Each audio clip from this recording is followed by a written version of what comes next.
Hello दोस्तों, नमस्कार। अपन बात कर रहे थे मेवाड़ वंश। किसके बारे में पढ़ रहे थे? मेवाड़ वंश। और मेवाड़ वंश में इससे पहले अपन ने पढ़ा है, पिछली वीडियो में अपन ने पढ़ा था यानी रायमल के बारे में। और अपन ने देखा कि राणा सांगा ने किस प्रकार शासक बना। राणा सांगा ने किसके यहाँ पर शरण ली थी? आपको पता है, करमचंद पंवार के यहाँ पर। किसके यहाँ पर शरण ली थी? करमचंद पंवार। तो मेवाड़ का एक अगला शासक आता है जो एग्जाम में क्वेश्चन लेकर आता है निश्चित रूप से। और इसके अंदर बात की जाए महाराणा सांगा। महाराणा सांगा या संग्राम सिंह। महाराणा सांगा या संग्राम सिंह 1509 से 1528 ईस्वी तक। तो हेडिंग डाल दीजिए महाराणा सांगा संग्राम सिंह। ध्यान दो इधर आओ। महाराणा सांगा की बात करें तो महाराणा सांगा का जो राज्याभिषेक हुआ वह चित्तौड़गढ़ दुर्ग में हुआ। कहाँ हुआ भाई? चित्तौड़गढ़ दुर्ग में। कब हुआ? तो 24 मई 1509 ईस्वी को महाराणा सांगा का राज्याभिषेक हुआ। महाराणा सांगा का राज्याभिषेक कहाँ हुआ भाई? चित्तौड़गढ़ दुर्ग में इसका राज्याभिषेक किया गया। किसका भाई? महाराणा सांगा का। तो महाराणा सांगा शासक बन गया। तो मेवाड़ के आसपास या इसके समकालीन जो दिल्ली प्रमुख जो शासक रहे, गुजरात का, दिल्ली का, मालवा, ये तीन से ही वैमनस्यता रही है मेवाड़ की प्रमुख रूप से। तो प्रमुख जो इसके समकालीन शासक, आगे जाकर इनसे ही संघर्ष किया इसने। समकालीन शासक बात करें कहाँ का भाई? देखो ध्यान दो। सबसे पहले बात करें अपने दिल्ली के। तो दिल्ली के इसके समकालीन शासक, जब इसका राज्याभिषेक हुआ उस समय तो यहाँ का शासक था सिकंदर लोदी। कौन था भाई? सिकंदर लोदी। वही सिकंदर लोदी जिसने आगरा नगर बसाया था। सिकंदर लोदी के पश्चात आपको पता है कौन बना? इब्राहिम लोदी। कौन बना? इब्राहिम लोदी। और इब्राहिम लोदी को आपको पता है किसने पराजित किया? बाबर ने पराजित किया। कौन से युद्ध में? पानीपत के प्रथम युद्ध में 21 अप्रैल 1526 को। तो इसके बाद दिल्ली का शासक कौन रहा है? बाबर। ये तीनों किसके समकालीन रहे? महाराणा सांगा के समकालीन रहे। फिर उसके बाद बात की जाए अगला कहाँ भाई? गुजरात। कहाँ भाई? गुजरात। तो ध्यान दीजिए इधर। अगला गुजरात का था इसके समय महमूद शाह बेगड़ा। और इसके बाद बना मुजफ्फर शाह द्वितीय। फिर उसके बाद बात की जाए कि अगला जो बात करें कौन सा आ गया भाई? मालवा। कौन सा भाई? मालवा की बात की जाए तो इसके समय साथ था नासिर खिलजी। और फिर बना महमूद खिलजी द्वितीय। इसके समकालीन शासक रहे हैं किसके भाई? महाराणा सांगा के समकालीन। तो महाराणा सांगा के समकालीन शासक की बात की जाए, दिल्ली का कौन रहा? सिकंदर लोदी, फिर इब्राहिम लोदी, फिर बाबर।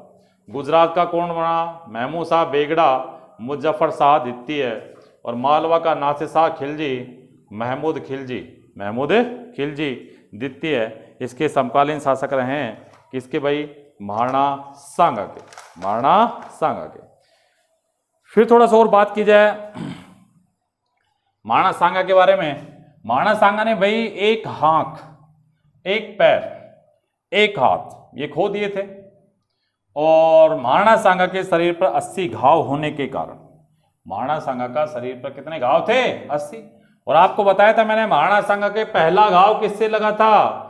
इसके अपनों के द्वारा, यानी राणा पृथ्वीराज उड़ना राजकुमार, जिसकी अपन ने बात की थी। तो आपको पता है कि उड़ना राजकुमार के द्वारा पहला जख्म इसको दिया गया था। किसको? महाराणा सांगा को।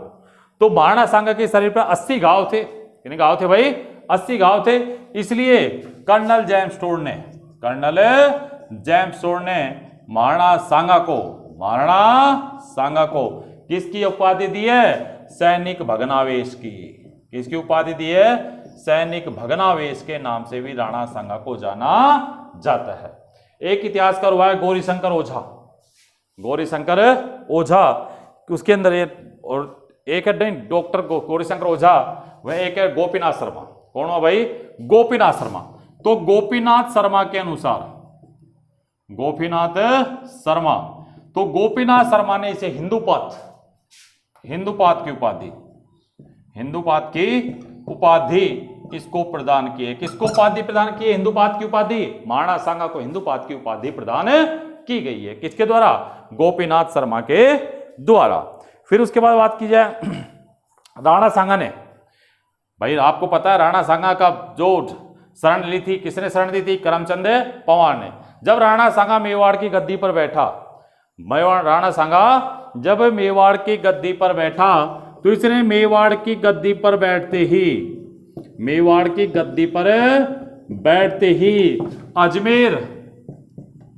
अजमेर व नागौर का पट्टा, अजमेर व नागौर की पट्टे की जागीर का पट्टा यानी किसको प्रदान कर दिया? करमचंद पवार को प्रदान किया। क्योंकि करमचंद पवार ने ही इसके जो संकट था, संकट काल के समय इसकी सहायता की थी। किसकी भाई? महाराणा सांगा की। फिर उसके बाद बात की जाए कि सांगा ने अपनी सीमा का विस्तार, महाराणा सांगा ने अपनी सीमा का जो विस्तार है, महाराणा सांगा ने अपनी सीमा का विस्तार आगरा और दिल्ली तक इसने अपनी सीमा का विस्तार किया। किसने भाई? महाराणा सांगा ने। फिर कुछ महत्वपूर्ण युद्ध लड़े गए, यानी इसके द्वारा लड़े गए प्रारंभिक युद्ध। ध्यान दो इधर आप, तो महाराणा सांगा के लड़े गए प्रारंभिक युद्ध, महाराणा सांगा के प्रारंभिक युद्ध, ध्यान दो इधर, प्रारंभिक युद्ध जो किसके द्वारा लड़े गए भाई? महाराणा सांगा के द्वारा लड़े गए। याद रखना है आपको, केबीजी कह सकते हैं शॉर्ट में, याद रहे आपको। शॉर्ट ट्रिक ज्योग्राफी में काफी बताई है मैंने आपको, राजस्थान ज्योग्राफी अधिकांश शॉर्ट ट्रिकों पर पढ़ने पड़ी है, नदियां भी पढ़ी है शॉर्ट ट्रिकों पर, राजस्थान एकीकरण भी अपने शॉर्ट ट्रिकों पर पढ़ा है। कला संस्कृति में तो बहुत, हर गीत वगैरह की, भीलों के गीत, भीलों के नृत्य, उन सब अपन ने किस पे पढ़े थे? शॉर्ट ट्रिक पे पढ़े थे। या अपन जो नेक्स्ट वीडियो जो डालेंगे कला संस्कृति की वीडियो वगैरह मैं डालूंगा, उसके अंदर वो शॉर्ट ट्रिक वगैरह उन पर आधारित होंगे। राजस्थान जी के निश्चित है आपको अंगुलियों पे याद हो जाएगी, राजस्थान जी की आपको डेफिनेट रूप से 101% अंगुलियों पर याद कराने की मेरी गारंटी। हर कंपटीशन के भी कुछ वीडियो लेकर आने वाले हैं। कुछ भाई जो पहले आर्मी डिफेंस की तैयारी कर रहे हैं, तो आर्मी वालों के लिए भी कुछ वीडियो लेकर आऊँगा, वो आपको डाली जाएगी। अभी जो आप जो तैयारी जो जुड़े हुए हैं, फिलहाल जो अपने JN की तैयारी कर रहे हैं, तो कंटिन्यू जो हिस्ट्री का जो टॉपिक अपना चल रहा है JN स्टूडेंट्स के लिए, तो वो लगातार जो बढ़ा है आपको सिस्टमेटिक, उसी तरह से आपको याद करना है। और ज्योग्राफी में जिस तरह सिलेबस आपको कराया गया है उसी तरह आपको करना है।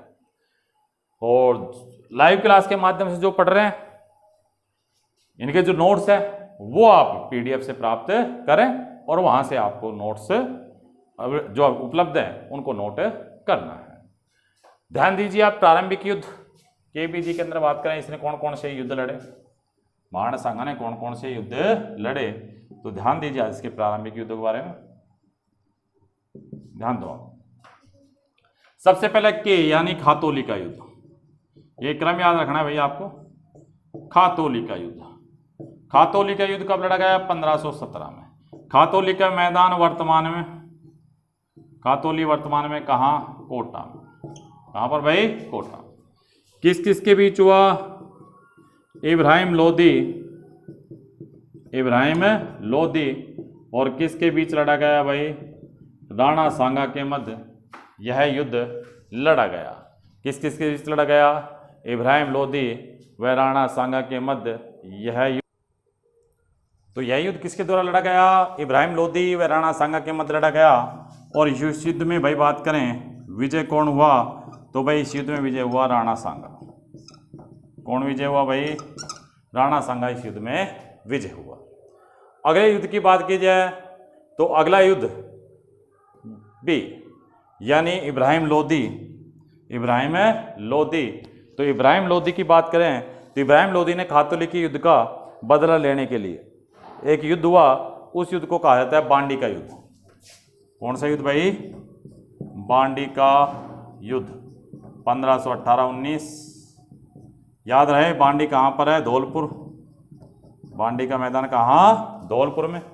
ये युद्ध लड़ा गया, किस किस के बीच लड़ा गया भाई? महाराणा सांगा वर्सेज किसके बीच लड़ा गया मैच? इब्राहिम लोदी के बाद। इस युद्ध में भाई विजय कौन हुआ? विजय आपका वही हुआ, कौन? महाराणा सांगा विजय हुआ। इस युद्ध के अंदर मियाँ मक्खन व मियाँ फार्मूली के द्वारा इब्राहिम लोदी की सेना का नेतृत्व किया गया, परंतु कौन विजय रहा? महाराणा सांगा की विजय के कारण क्या रहता था कि महाराणा सांगा युद्ध के अंदर स्वयं भाग लेता था, हाथी पे सवार। जो सेना का नेतृत्व करने वाला महाराणा सांगा हो तो सैनिकों में जोश महाराणा सांगा को देखते ही पनपता था। आधी ताकत तो महाराणा सांगा को देखकर सैनिकों के हौसले बुलंद हो जाते थे कि राणा सांगा स्वयं हाथी पे सवार होकर युद्ध के अंदर भाग लेता था। अगला जो युद्ध हुआ चंदेरी के शासक मेदिनी राय की मदद के लिए महाराणा सांगा और मालवा के शासक के बीच युद्ध लड़ा गया, जिस युद्ध को कहते हैं 1519 में लड़ा गया गागरोन का युद्ध। कौन सा युद्ध भाई? गागरोन का युद्ध हुआ। कब हुआ? 1519 में। किस किस के बीच हुआ? ये हुआ राणा सांगा व मालवा के शासक महमूद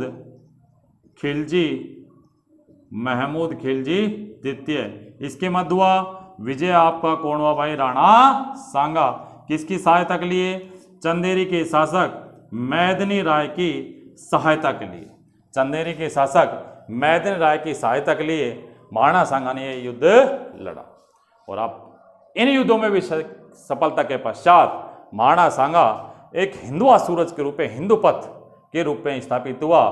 कौन? महाराणा सांगा। और फिर उसके पश्चात बात की जाए महाराणा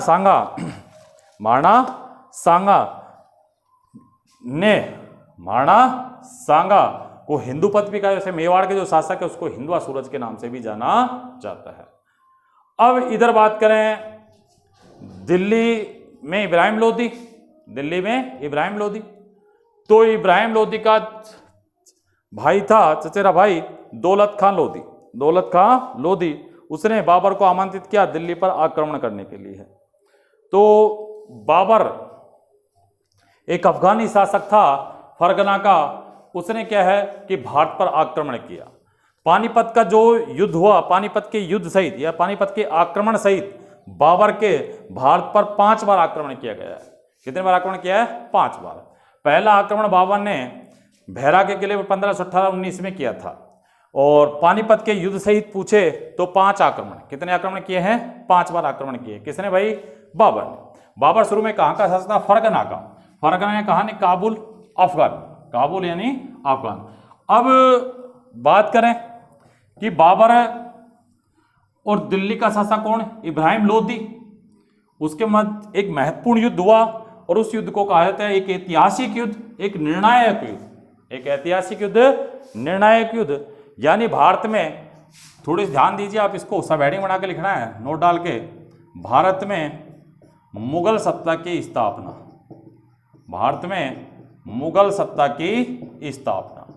तो भाई भारत में मुगल सत्ता की स्थापना किस प्रकार हुई?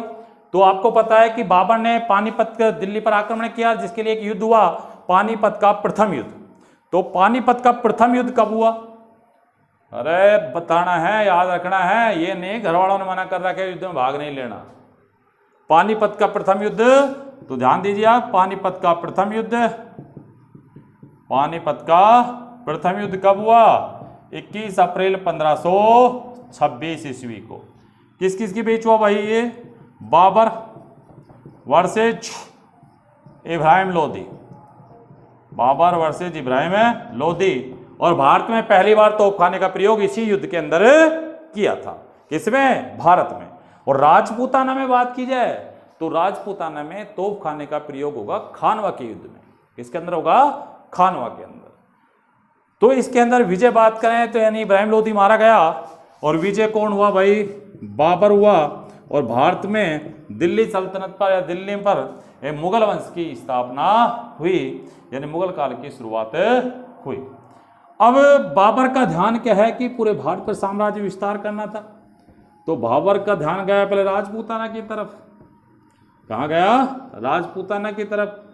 तो ध्यान दीजिए इधर, बाबर के द्वारा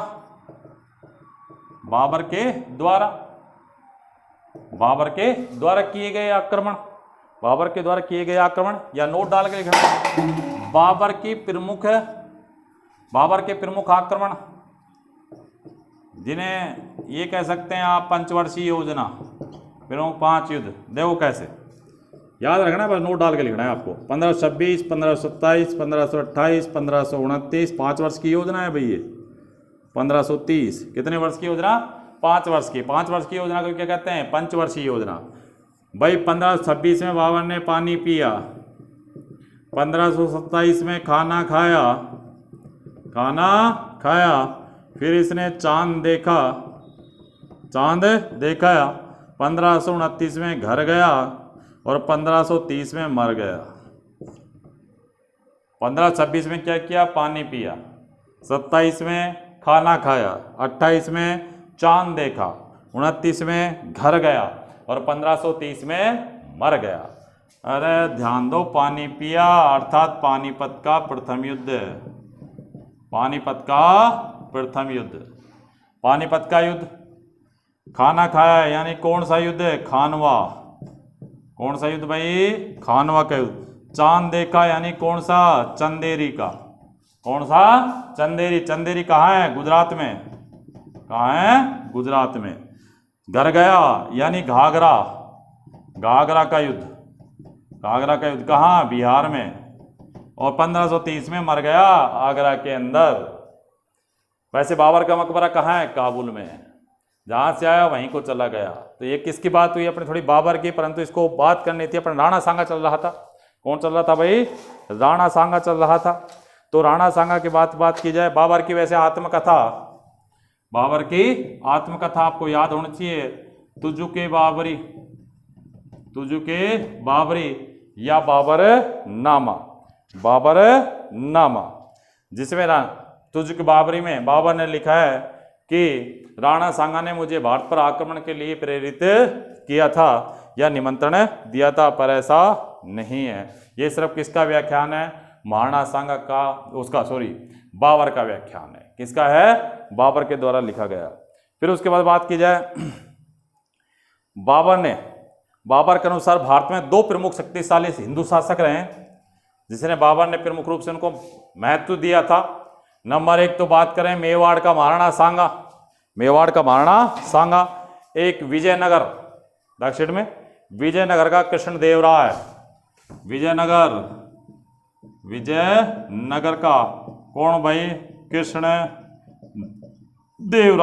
ये 2 भारत के प्रमुख शक्तिशाली शासक। किसने कहा था? बाबर के द्वारा। किसके द्वारा?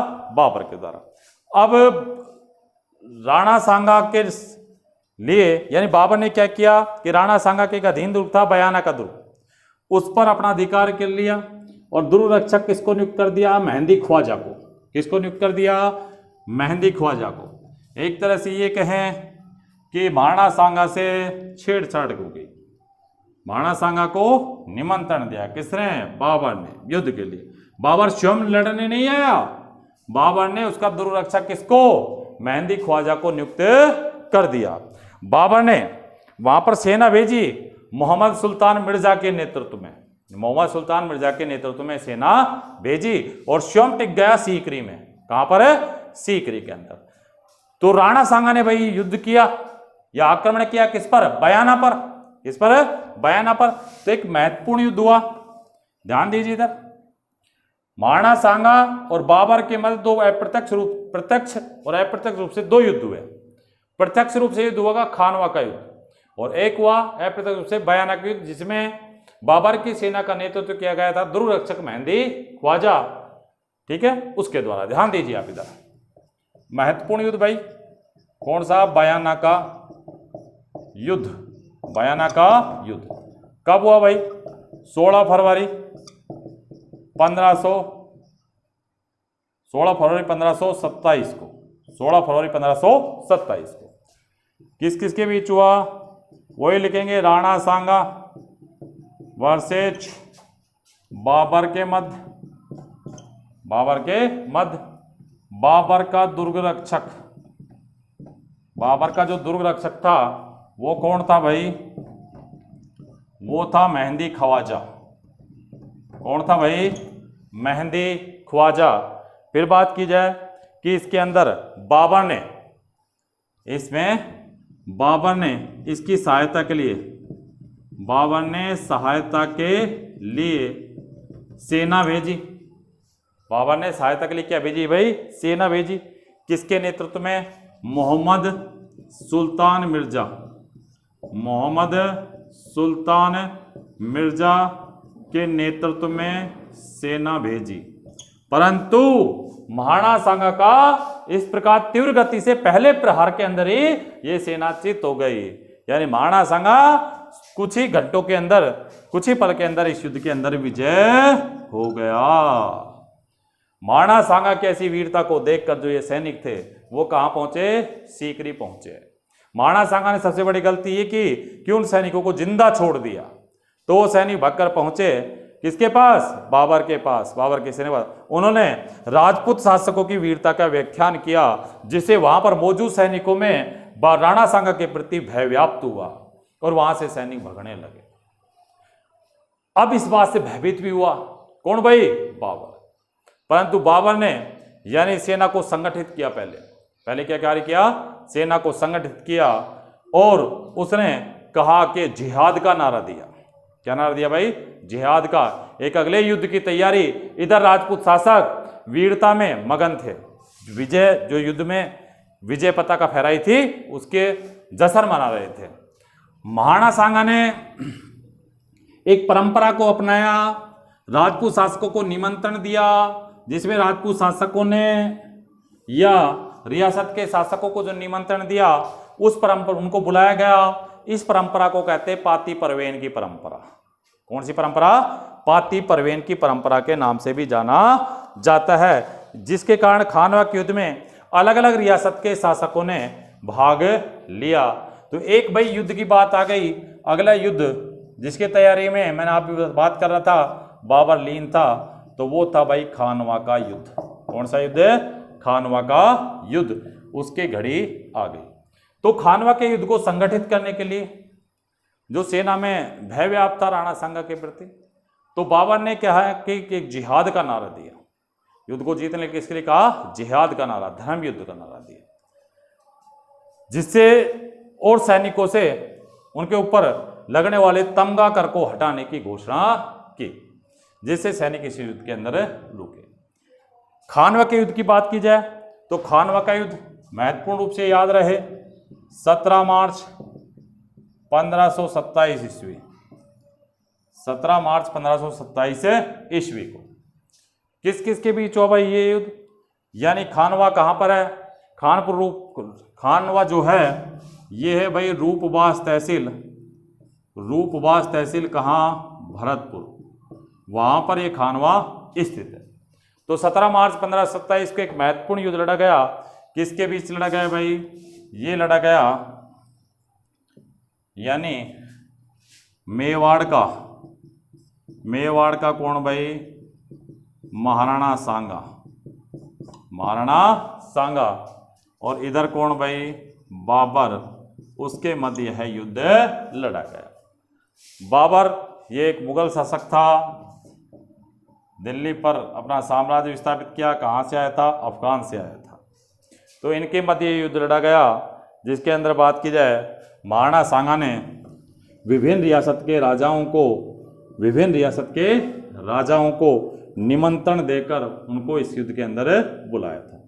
इस युद्ध के अंदर महाराणा सांगा की तरफ से निम्न शासकों ने भी भाग लिया।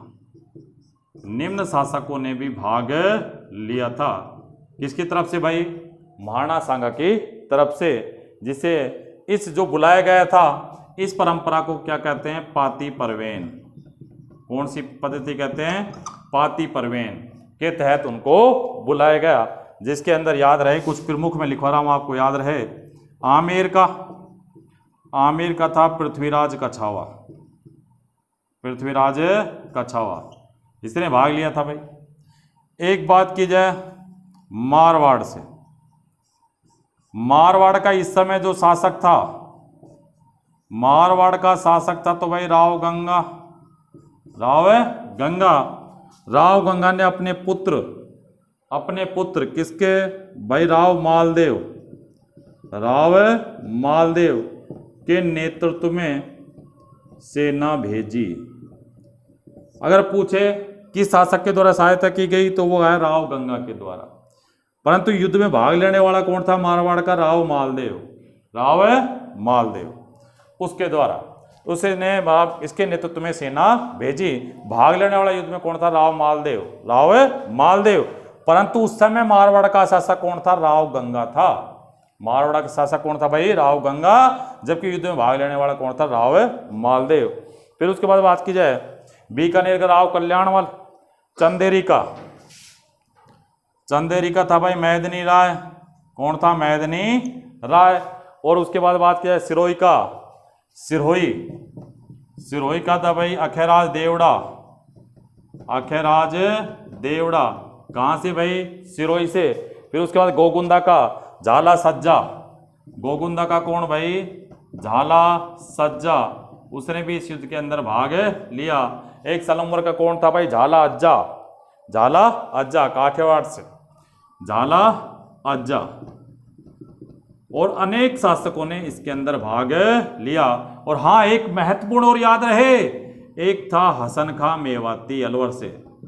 हसन खां मेवाती ने भी इस युद्ध के अंदर भाग लिया। किसकी तरफ से भाई? महाराणा सांगा की तरफ से। महाराणा सांगा की तरफ से इन्होंने खानवा के युद्ध के अंदर भाग लिया। हसन खां मेवाती कहां से था? अलवर से। कहां से था? अलवर से। और भी जो शासक है वो सारे आपको क्या है पीडीएफ के अंदर मैंने डाल दिए हैं उनको। तो प्रमुख रूप से आपको एक तो ये पूछा जाए कि महाराणा सांगा की तरफ से युद्ध में भाग लिया मुस्लिम शासक कौन? हसन खां मेवाती। तो इन्होंने इस युद्ध के अंदर भाग लिया। एक और इब्राहिम लोदी का भाई